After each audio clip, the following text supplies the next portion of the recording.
Hello दोस्तों। तो आज जो है हम एवरेज का नेक्स्ट टाइप पढ़ने वाले हैं और आज की वीडियो में जो है हम एवरेज का पूरा मिसलेनियस पोर्शन ख़त्म कर देंगे। मिसलेनियस में जितने क्वेश्चंस होते हैं, ठीक है, तो इस तरीके से आज की वीडियो में आपकी एवरेज पूरी की पूरी समाप्त हो जाएगी। चलिए, तो पहला क्वेश्चन देखते हैं एवरेज का।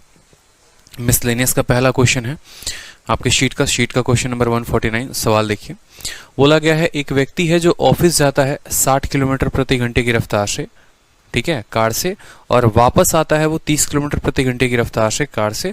तो बताइए औसत स्पीड क्या होगी। देखो, औसत निकालने के दो तरीके हैं, ठीक है। एक जो हमारा हो गया वो तो बचपन में हम फॉर्मूला पढ़ते थे कि अगर हम एस के स्पीड से गए, ठीक है, और एस के स्पीड से आए, ठीक है, और अगर ये डिस्टेंस जो है वो समान हुई, जैसे मान लो होता क्या है कि आपका यहाँ पर ये आपका घर हो गया प्यारा सा, और ये आपका यहाँ पर स्कूल हो गया, ठीक है। दोनों के बीच की जो दूरी है ना वो समान है। अगर दोनों के बीच की दूरी समान है तो हम इनका औसत कैसे निकालेंगे। तो आपको पता, देखो हमेशा याद रखना, एवरेज स्पीड बराबर क्या होता है। एवरेज स्पीड बराबर होता है total distance upon total time, ठीक है, total distance upon total time. ये मैं आपको बेसिक बता रहा हूँ और इसके बाद एक लाइन का भी मेथड बताऊंगा कि टफ से टफ सवालों को भी आप काफ़ी आसानी से बता पाएंगे। तो total distance upon total time, यहाँ से मान लेते हैं कि दूरी d है, तो टोटल डिस्टेंस d गया और d आया, यानी टोटल डिस्टेंस कितनी हो गई, तो 2d हो गई, ठीक है। और टाइम का मतलब क्या होता है, टाइम का मतलब हो गया टाइम बराबर डिस्टेंस अपॉन स्पीड, यानी d डिस्टेंस गया s1 स्पीड के साथ और यहाँ पर जो है d डिस्टेंस गया s2 स्पीड के साथ। जब आप इसको सॉल्व करेंगे, इसके d को काटेंगे, तो यही फॉर्मूला आपका बन जाता है 2s1 s2 divided by s1 plus s2, ठीक है, divided by s1 plus s2। s1 plus s2 यहाँ आएगा, s1 s2 ऊपर चला जाएगा, d से d कट जाएगा, तो ये फॉर्मूला यहाँ बन जाता है। इसी को बहुत लोग x भी कह देते हैं कि 2xy divided by x plus y. लेकिन ये कहानी हम बचपन में पढ़ा करते थे, अब हमें ये कहानी से कोई वास्ता नहीं है, कोई मतलब नहीं है, हमें ये कहानी नहीं पढ़नी है। रीज़न मैं आपको बताऊं क्यों नहीं पढ़ना है। तो आपके पेपर में जैसे मानो ऐसा क्वेश्चन टफ बनाकर आ सकता है कि मान लीजिए कि आपका एक पार्क है, ऐसे क्वेश्चन आपको दे दिया जाएगा, ठीक है, कि ये आपका एक पार्क है और ये जो है एक स्क्वायर के फॉर्म में पार्क है। सभी की जो दूरी है वो मान लीजिए कि 70 किलोमीटर का पार्क है ये, ठीक है, या ऐसे समझ लीजिए कि 70 मीटर का ये पार्क है, या 70 ना कह के कोई बढ़िया डेटा देते हैं, 78.69 मीटर का ये पार्क है। इसकी एक साइड जो है वो 78.69 मीटर की है, ठीक है। आप यहाँ पर 10 किलोमीटर प्रति घंटे की रफ्तार से जाते हैं, दूसरी साइड जो है वो 20 की रफ्तार से जाते हैं, ठीक है, तीसरी साइड जो है आप 30 की रफ्तार से जाते हैं और चौथी साइड आप 40 किलोमीटर प्रति घंटे की रफ्तार से जाते हैं, ठीक है। और तब आपसे बोलेगा कि बताइए जो आपकी औसत गति है वो आपकी कितनी होगी, ठीक है। दूरी आपको इतनी दे दी, 10 किलोमीटर, 20 किलोमीटर, 30 किलोमीटर, 40 किलोमीटर, तब आपसे औसत गति पूछेगा। अब ऐसे केस में आपने तो कोई फॉर्मूला पढ़ा ही नहीं है।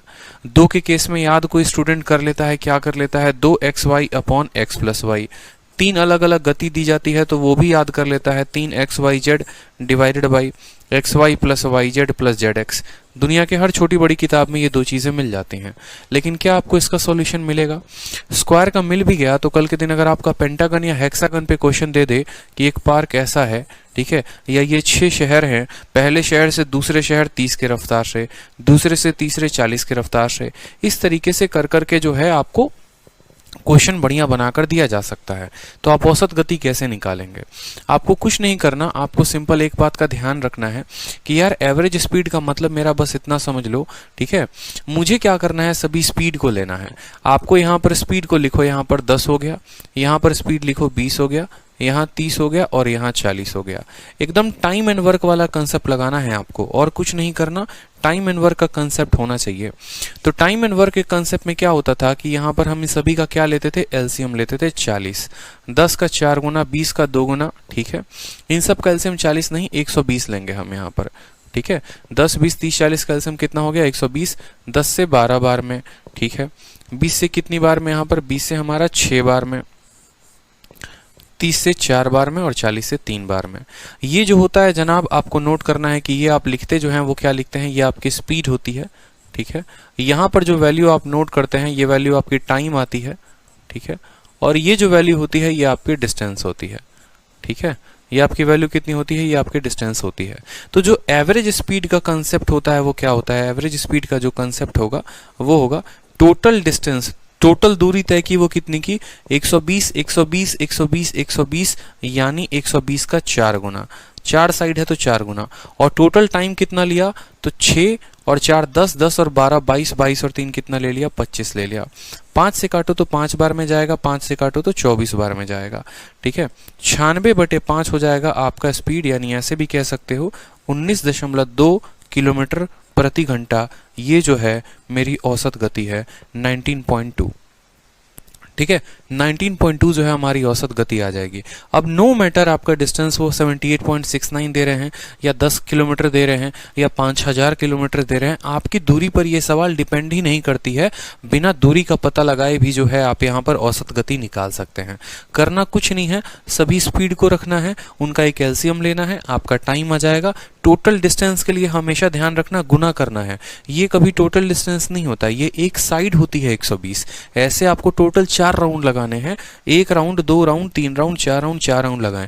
ऐसा हम करते क्यों हैं, इसीलिए ताकि जो हमारा टाइम है वो ऐसी संख्या हो जाए जो कि कट जाए। नहीं तो अगर आप ऐसा नहीं करेंगे तो आप यहाँ से टाइम निकालते निकालते जीवन बर्बाद हो जाएगा और आप सवाल को हल नहीं कर पाएंगे। ठीक है, तो यहाँ पर भी सेम तरीके से बोला गया, या तो आप फॉर्मूला लगा लीजिए 2xy upon x plus Y, और नहीं तो आप एलसीएम मेथड से ले लीजिए। दोनों हम आपको बता देते हैं इस सवाल के लिए। अगर आप फॉर्मूले के ऊपर हैं तो आप फॉर्मूले से भी देखिए, तो फॉर्मूला हो जाएगा आपका हमेशा एवरेज बराबर, ठीक है, कितना होगा 2 × 60 × 30 × 60 जमा 30 कितना हो जाएगा 90। ठीक है, 30 से काटेंगे तो 3 बार में कटेगा, 3 से काटेंगे तो 20 बार में कटेगा। औसत गति हमारी आ गई 40 की। ठीक है, और अगर हम एलसीएम मेथड से करते हैं तो हम एलसीएम मेथड से भी कर पाएंगे कि हमारी स्पीड है 30 की, दूसरी स्पीड है 60 की, दोनों का हमने लिया तो 60 आ गया, 30 का 2 गुना 60 का 1 गुना। टोटल डिस्टेंस जो हो गया, देखो एवरेज निकालने का टोटल डिस्टेंस 60 जाने का 60 आने का, यानी 120 और बटे में कितना है 3 है, तो 120/3 कितना आ जाएगा 40 आ जाएगा। ऑप्शन नंबर सी का होना प्यार है बिल्कुल। ठीक है, कोई दिक्कत की बात यहाँ पर, टोटल डिस्टेंस क्या हो गया 60 का 2 गुना और टोटल टाइम हो गया हमारा 3, तो हम किसी भी तरीके से निकाल सकते हैं, कोई दिक्कत की बात नहीं है। ठीक है, चलिए अगला सवाल देखिए। यहाँ पर क्वेश्चन बोला गया है, एक व्यक्ति जो है वो 15 किलोमीटर 5 किलोमीटर प्रति घंटे की रफ्तार से चलता है, 12 किलोमीटर 6 किलोमीटर प्रति घंटे की रफ्तार से चलता है और 16 किलोमीटर 4 किलोमीटर प्रति घंटे की रफ्तार से चलता है। बताइए उसकी औसत गति क्या होगी।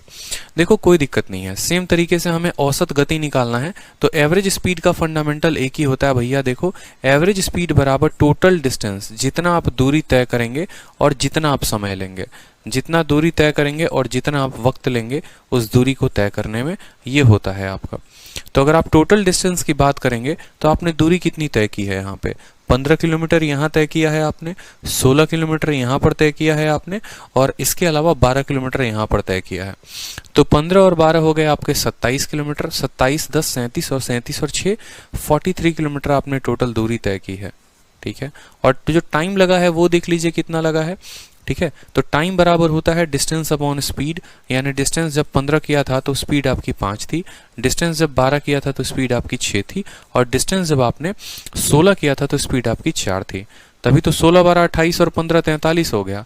तो यहाँ से आप काटेंगे तो 3 आएगा। ठीक है, 6 से काटेंगे तो 2 आएगा, 4 से काटेंगे तो 4 आएगा, यानी हम लिख सकते हैं 43/4 3 7 2 9। ठीक है, 43/9, 9 चौके 36, 7/9 हमारा कौन सा ऑप्शन है, 4 सही 7/9 kilometre per hour. Option number C का होना प्यार है बिल्कुल, कोई दिक्कत की बात है यहाँ पे। ठीक है, चलिए अगला क्वेश्चन भी देखिए। यहाँ पर अब कुछ इस तरीके के क्वेश्चंस होंगे तो इनको कैसे हल करेंगे वो भी देखते हैं। सवाल में बोला गया है दो कक्षा का औसत जो है m और n का 25 और 40 है, ओवरऑल इनका जो औसत है वो 30 है, तो m और n का रेशियो बताओ। अब एवरेज के कंसेप्ट में आपको एलिगेशन जो है वो भी मिक्स किया जा सकता है। देखो एवरेज एक ऐसा टॉपिक है जिससे बहुत सारे क्वेश्चंस बनते हैं अलग अलग चैप्टर के। आप एवरेज से टाइम स्पीड डिस्टेंस के भी क्वेश्चन बना सकते हो, आप एवरेज से जो है वो मिक्सचर के क्वेश्चंस भी बना सकते हो। ये जो क्वेश्चन है ये क्वेश्चन तो है एवरेज का, लेकिन बनेगा हमारा एलिगेशन के मेथड से। ठीक है, बनेगा हमारा एलिगेशन के मेथड से। जैसे हमें पता है कि दो कक्षाओं का औसत 25 और 40 है, तो हमें पता है एलिगेशन में एक कक्षा का औसत 25 यहाँ रखा, दूसरी का हमने 40 रखा, और इन दोनों का जो औसत होता है वो हमेशा बीच में लिखा जाता है 30। इस बात को याद रखेंगे। कभी कल के दिन कह दिया जाएगा ये लड़कियों का औसत है, ये लड़कों का औसत है, ये पूरे क्लास का औसत है, ठीक है, ये आपका तमिलनाडु का औसत है, ये आपका उत्तर प्रदेश का औसत है, ये पूरे तमिलनाडु और उत्तर प्रदेश दोनों का औसत है। मतलब बीच में हमेशा वो संख्या रखी जाती है जो इन दोनों से मिलकर बनी होती है, इसीलिए इसका जो मान होता है वो एक से बड़ा होता है और दूसरे से छोटा होता है। एलिगेशन में हम यही पढ़ते हैं। इनका हम रेशियो जब निकालते हैं तो देखो रेशियो में वैल्यू कैसे आती है। जो बड़ा वाला है उसको 30 से घटाओ, 40 से 30 को घटाओगे कितना आएगा, 10 आएगा। और 30 और 25 में कौन बड़ा है, 30 बड़ा है, तो 30 से 25 को घटाओ, 30 माइनस 25 कितना हो जाएगा, 5 हो जाएगा। रेशियो आप काट के देखिए तो किस रेशियो में आए हैं, 2:1 में आए हैं। तो यहां पर बोला जाएगा m और n, m की डेटा कौन सा था, m का डेटा हमारा ये था, और n का डेटा कौन सा था, n का डेटा ये था। जब भी आप दो कक्षाओं के जो है एवरेज को कंसिडर करेंगे तो आपके उनके नंबर का रेशियो मिलेगा, यानी 2:1 जो होगा वो आंसर होगा। ऐसा क्यों होता है, देखो जब आप एवरेज को लिखते हो तो एवरेज का मतलब होता है total student upon total number, ठीक है। और कभी भी एलिगेशन में जब हम एलिगेशन लगाते हैं तो नीचे उन्हीं संख्याओं का रेशियो आता है जो बट्टे में होते हैं यहाँ पर।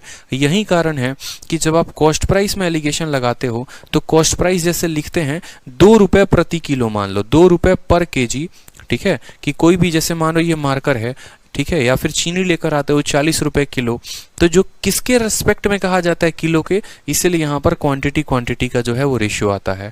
आप प्रॉफिट परसेंट की बात करते हो तो प्रॉफिट परसेंट क्या होता है, प्रॉफिट अपॉन सीपी होता है। ये किसकी तुलना में है, सीपी की तुलना में है, इसीलिए जब प्रॉफिट परसेंट या प्रॉफिट या लॉस परसेंट जो भी लिखते हैं तो यहाँ सीपी का रेशियो आता है। तो एलिगेशन में भी ये बात हमें समझने की जरूरत है कि ऊपर हम किसको लिखते हैं और हमारा रेशियो किसका आता है। हमेशा रेशियो उस वैल्यू का आएगा जिसके तुलना में बात कही जाती है, ठीक है। चलिए अगला सवाल देखिए। अगला सवाल में बोला गया है एक कक्षा में 60 बच्चे हैं, 40% जो है वो लड़कियां हैं, ठीक है। पूरी कक्षा का औसत 59.2 है और लड़कियों का औसत 55 है, तो बताओ लड़कों का औसत क्या होगा। देखो लड़कियों का औसत सबसे पहले लिख लो, यहाँ ये गर्ल्स हो गई हमारी, यहाँ हमारे बॉयज हो गए। लड़कियों का औसत सवाल में कितना कहा गया है, तो लड़कियों का औसत सवाल में बोला गया है, ठीक है, 60 स्टूडेंट हैं, 40% लड़कियां हैं, average weight of the whole class is इतना, एवरेज वेट ऑफ गर्ल्स। लड़कियों का औसत 55 बोला गया है, लड़कों का औसत पता नहीं है। पूरी कक्षा का जो औसत है वो है 59.2, ठीक है, पूरी कक्षा का औसत 59.2। ये 60 स्टूडेंट से हमें कोई मतलब नहीं है, ये फालतू का सवाल है, हमें इसको जानना भी नहीं है। बस हमें ये देखना है यहाँ पर कि जो इनका नंबर है, लड़कियों और लड़के जो हैं वो कितने नंबर में, इनका अनुपात क्या है, इनका नंबर क्या है, ठीक है। तो आपने कहा सर 40% लड़कियां हैं, 40% का मतलब 2/5 होता है, यानी लड़कियां 2 हैं तो लड़के कितने हैं, 3 हैं, ठीक है। इस वजह से यहाँ पर इस 60 स्टूडेंट की कोई आवश्यकता नहीं होती कि ये क्या कहना चाहता है और क्या नहीं। बस हमें ये देखना है कि लड़के और लड़कियां किस अनुपात में हैं। अब एलिगेशन में देखो ये जो बीच वाला वैल्यू होता है ना, इस बीच वाले वैल्यू को निकालने के 2 तरीके हैं। एक तो आप डिफरेंस मेथड से निकाल लो और दूसरा जो मैं आपको तरीका बता रहा हूँ वो निकाल लो। 59.2 जो वैल्यू होती है ये हमेशा आपको याद रखना है कि ये 59.2 बराबर 55 × 2, साइड में इनको गुना करिए, फिर इनको गुना करिए और उनको जोड़ दीजिए। 55 को 2 के साथ गुना करो, 55 को 2 के साथ गुना करो आप, फिर उसके बाद x को 3 के साथ गुना करो और इसको भाग करना होता है 2 + 3 के साथ, ठीक है, इसको भाग करना होता है 2 + 3 के साथ। ये स्ट्रक्चर हमेशा ध्यान रखिएगा। होता तो एक डिफरेंस मेथड भी है कि हमने यहाँ पर देखा 4.2 आया, 3 का मान 4.2, 2 का मान इतना घटाना, बट वो ज़्यादा कन्फ्यूजन क्रिएट करता है और वो हमें ध्यान नहीं रखना है, ठीक है। बहुत रेयर केसेस में ही वो काम में आते हैं, नहीं तो नहीं आते हैं। तो यहाँ पर हमें ध्यान रखना है बीच वाली वैल्यू हमेशा बराबर होगी 55 × 2 जमा x × 3 डिवाइडेड बाई 2 + 3। कोई दिक्कत की बात है यहाँ पे? तो 55 का देखो यहाँ पर 2 + 3 5 होगा, इसको मुझे 5 के साथ गुना करना है, ठीक है, 5 के साथ गुना करना है, तो ये हो जाएगा 5 का आपको गुना करो, 2 + 3 यहाँ से गुना करोगे, ठीक है, तो 2 दूनी 4, 9 दूनी 18 और 5 दूनी 10, ठीक है। अब बोलोगे सर 5 के साथ, देखो किसी भी संख्या को 5 के साथ गुना करना है, अगर मुझे 2 को कल के दिन 5 के साथ गुना करना है तो बस करो ये कि इसको 2 के साथ गुना करो, इस संख्या को 2 के साथ गुना करो और 10 से भाग कर दो, यानी 2 के साथ गुना करो, ठीक है, देखो यहाँ पे कोई भी संख्या को अगर आपको 5 के साथ गुना करना है ना, जैसे मानो 2 को आपको 5 के साथ गुना करना है, तो यहाँ पर हम ऐसा कर सकते हैं बट्टे दो, ठीक है, ताकि ये 0 बन जाए। और यहाँ पर जब आप 5 के साथ गुना करने का मतलब हो गया कि उस संख्या का 2 गुना करेंगे, उस संख्या को जो है 2 से भाग करके 0 लगा देंगे और कुछ नहीं करेंगे। देखो किसी भी संख्या को 2 से गुना करना है तो क्या होगा, जैसे मानो 241 है और 241 को मुझे 5 के साथ गुना करना है, तो आप इसको ऐसे भी लिख सकते हो कि इसको 2/2।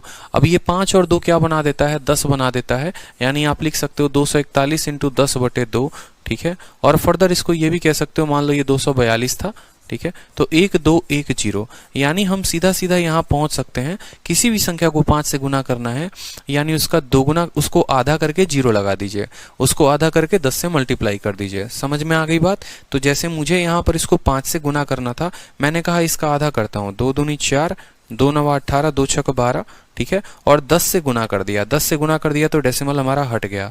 55 का 2 गुनी कितना हो गया, 200, 110 प्लस 3, ठीक है। अब 110 हो गया तो आपका यहाँ पर आ जाएगा 186/3, 186/3 जो हो गया वो किसकी वैल्यू आ गई, x की वैल्यू आ गई।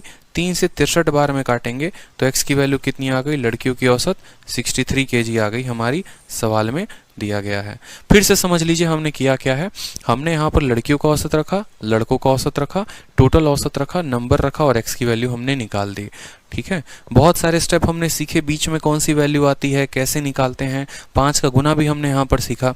किसी भी संख्या को 5 के साथ आपको गुना करना है, आपको बस करना एक ही काम है उसमें, ठीक है, कि आपको जो है, वैसे मान लो बहुत बड़ी संख्या है 5 4 9 3 6 2, अब मुझे इसको 5 के साथ गुना करना है, कुछ नहीं करना माई भाई, ठीक है, कुछ भी नहीं करना मेरे दोस्त, आपको इसको संख्या को 2 से भाग करके और 10 से मल्टीप्लाई कर दीजिए। 2 से भाग करिए तो 27 बार में जाएगा, 2 से भाग करिए 4 बार में, 2 से 6 बार में, 8 बार में 1, और ये 0 हमारा ये आंसर हो जाएगा, ठीक है। चलिए नेक्स्ट क्वेश्चन देखिए। नेक्स्ट क्वेश्चन बोला गया है, एक अच्छा सा इस तरह का भी क्वेश्चन आता है आपके पेपर में। सवाल में बोला जाता है कि 27 संख्याओं का जो औसत है वो 0 है, उनमें से कितने जो हैं वो 0 से बड़े हो सकते हैं। How many them can be greater than 0 at the most, ज्यादा से ज्यादा कितनी संख्याएं 0 हो सकती हैं। अब मान लो मैंने कल के दिन आपको कहा, ठीक है, कि मेरे पास 3 संख्या है, मान लो ये a है और b है और c है, और इनका जो औसत आया है ना, इनका जो औसत आया है वो 0 के बराबर आया है, इनका औसत 0 के बराबर आया है। इनका औसत 0 आने का मतलब क्या है कि इनका जो सम होगा ना, इनका जो सम होगा वो भी 0 होगा, क्योंकि वो 3 उधर जाकर मल्टीप्लाई कर देगा, यानी इन सब को जोड़ने पे 0 आएगा। अब मेरे सामने एक ऐसी कंडीशन है कि मुझे 3 संख्याओं को जोड़कर 0 बनाना है, उसमें मैं ज्यादा से ज्यादा कितनी संख्याओं को 0 से बड़ा रख सकता हूँ। 0 से बड़ा रखने का मतलब है कितनी संख्याओं को मैं पॉजिटिव रख सकता हूँ। मेरी ये 3 संख्या है ना, इनमें से ज्यादा कितनी संख्याओं को मैं पॉजिटिव रख सकता हूँ, ठीक है, वो हमसे बोला गया। तो देखो ऐसे में कंडीशन क्या होता है, मान लो कि ये संख्या जो है 3 ली आपने, ये 2 ली, तो कंडीशन ये बनेगा कि इसको जो है आपको -5 रखना पड़ेगा, तभी 3 और 2 जो है वो 5 आ जाए। मतलब अगर मान लो मैंने यहाँ पर 10 संख्याएं ली हैं तो 9 संख्या जो हैं उनको मैं पॉजिटिव रख सकता हूँ और एक संख्या जो है उसको मैं नेगेटिव रख सकता हूँ, लेकिन ये जो एक संख्या होगी इन सभी 9 संख्याओं के जोड़ के बराबर होगी, ठीक है। जैसे मान लीजिए कि हमने यहाँ पर 4-5 संख्या रखी, मैंने कहा 4 का, 5 का, 6 का, 7 का, 1 का, और इसमें x जोड़ो ताकि सब 0 आए। तो मैंने कहा ये सभी संख्याएं पॉजिटिव रहेंगी, कोई दिक्कत नहीं, x जो है वो नेगेटिव रहेगा और वो इनके सम के बराबर होगा, यानी 10 7 17 5 22 और 1 23, x की वैल्यू -23 आनी चाहिए, ठीक है। तो जैसे हमारे सवाल में बोला गया है, तो हम ऐसा हमेशा कह सकते हैं कि अगर मेरे पास टोटल n नंबर हैं, कितने नंबर हैं, n नंबर हैं, तो या तो 2 कंडीशंस बनते हैं, ठीक है। एक तो ये बनता कि n-1 नंबर जो हैं इनको हम पॉजिटिव रखें, ठीक है, तो यहाँ पर एक संख्या जो है वो नेगेटिव रहेगी हमेशा, ठीक है, और वो नेगेटिव रहेगी तो वो क्या रहेगी, n-1 संख्या जो है पूरा का पूरा जो है इतने संख्या पॉजिटिव रहेगी और एक संख्या जो है वो क्या रहेगी, नेगेटिव रहेगी, और नेगेटिव वाली संख्या इन सभी संख्याओं का जोड़। ऐसा सवाल में कल के दिन उल्टा भी पूछा जा सकता है, ठीक है, कि तुम्हारे पास 27 संख्याएं हैं, सभी का जो औसत है वो तुम्हारा क्या है, 0 है, ठीक है। तो ज़्यादा से ज़्यादा कितनी संख्याएं ऐसी हैं जिनको तुम नेगेटिव रख सकते हो? तो सेम कहानी हो जाएगी, ठीक है, कि जैसे मानो मेरे पास 3 संख्या हो गई, यहाँ पर ABC हो गया और ज़्यादा से ज़्यादा नेगेटिव रखना है। इसको -1 रखूंगा, इसको -2 रखूंगा, तो तीसरे वाले को जो है वो +3 रखना पड़ेगा, मतलब इन दोनों जोड़ के बराबर। तो अल्टीमेट हमें सीखने को जो मिला वो यही मिला कि अगर मेरे पास n नंबर हैं तो ज़्यादा से ज़्यादा बोलेगा कितनी संख्याओं को पॉजिटिव रख सकते हो, तो हमेशा उससे एक कम 27 में से एक कम 26 होगा। और ये भी बोलेगा ज़्यादा से ज़्यादा कितना नेगेटिव रख सकते हो, तो भी 27 में से एक कम 26। मतलब एक संख्या हम बचा लेते हैं और उस संख्या को सभी के जोड़ के बराबर रख देते हैं। अगर नेगेटिव है वो संख्या पॉजिटिव होगी, अगर बाकी संख्याएं पॉजिटिव है तो वो नेगेटिव होंगी। क्लियर हो गया? चलिए, जैसे यहाँ पर बोला गया है 1088 संख्याओं का जो है औसत 0 है, इनमें से ज़्यादा कितनी नेगेटिव हो सकती हैं? तो हमेशा जो हमारा आंसर होगा वो हमेशा n-1 होगा। जितनी भी संख्या होगी उससे एक कम, तो 1088 में से एक कम 1087 जो होगा वो हमारा करेक्ट आंसर होगा, ऑप्शन नंबर डी। क्लियर हो गया? कोई दिक्कत की बात यहाँ तक? चलिए नेक्स्ट देखिए, ये भी अच्छा क्वेश्चन हो गया आपको। बोला जाता है the average of 9 2 digit number is decreased bye 6, ठीक है, when the digit of one of the 2 digit number is interchange, find the difference between the digit of that number. काफ़ी अच्छा क्वेश्चन पूछा जाता है, इस तरीके से भी CHSL में पूछा गया सवाल है, ठीक है। और एवरेज के अपने नए नए तरह के कंसेप्ट को आपको ये डिफाइन करता है। कैसे बनाएंगे आप देखिए, बोला गया है दो डिजिट की कितनी संख्याएं हैं? 9 संख्याएं हैं। 2 डिजिट की 9 संख्याएं हैं और उनका औसत 6 से कम हो जाता है जब digit of one of the 2 digit number is interchange.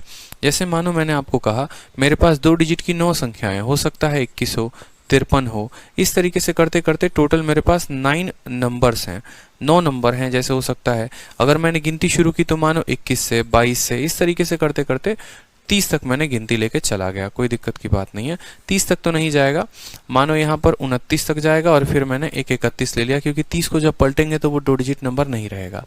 Average of 9 2 digit number are decrease, इसका जो औसत है ना वो डिक्रीज हो जाता है कितने से? 6 से, जब हम किसी एक संख्या का when digit of one of the 2 digit number is interchange कर दें, हम उसके डिजिट को बदल दें।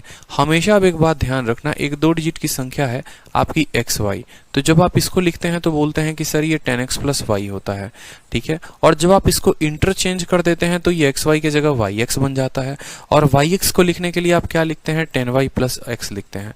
तो इनके चलते जो हमेशा अंतर आता है वो होता है 9 × x - y। इनके चलते कभी भी जो अंतर आता है वो आता है 9 × x - y। अगर मैं इनका अंतर देखूँ, 10y में से एक y गया 9y, ठीक है, और 10x में से इतना गया तो 9 × x - y। यानी कभी भी हम ऐसा कह सकते हैं, कोई भी 2 डिजिट की संख्या को इंटरचेंज करेंगे तो उनका जो डिफरेंस होता है वो 9 का मल्टीपल होता है। सवाल में बोला गया है कि 9 संख्याएं हमने ली हैं और जो उनका औसत है वो 6 से कम हो गया है, उनका औसत 6 से कम हो गया है। यानी अगर हम प्रत्येक संख्या पर 6 की कमी हुई है तो 9 संख्याओं पर 54 की कमी हुई होगी। तो आप बोलेंगे सर किसी एक संख्या को बदलने के चलते उसका जो अंतर आता है वो बराबर होगा सर 54 के। वो बराबर होगा कितना? 54 के। वो बराबर होगा कितना? 54 के। तो सर वो संख्याओं के बीच का जो अंतर आएगा वो कितना आएगा? x - y = 6। बात खत्म, कोई दिक्कत की बात नहीं। 1 सेकंड का आंसर था, लिख सकते हैं। एक संख्या के बदलने के चलते जो डिफरेंस होता है 9 × x - y, हमने तो यहाँ पर कुल मिलाकर 9 संख्याएं बदली हैं। अगर हमें एक लाइन में लिखना होता तो हम सीधा क्या बोलेंगे कि देखो प्रत्येक संख्या के बदलने के चलते 9 × x - y होता है, और टोटल यहाँ पर बदलाव कितने का आया है? औसत में 6 का बदलाव है और संख्या हमारे पास 9 है, यानी 9 संख्याओं में 6 का बदलाव आया है। 9 से 9 खत्म, x - y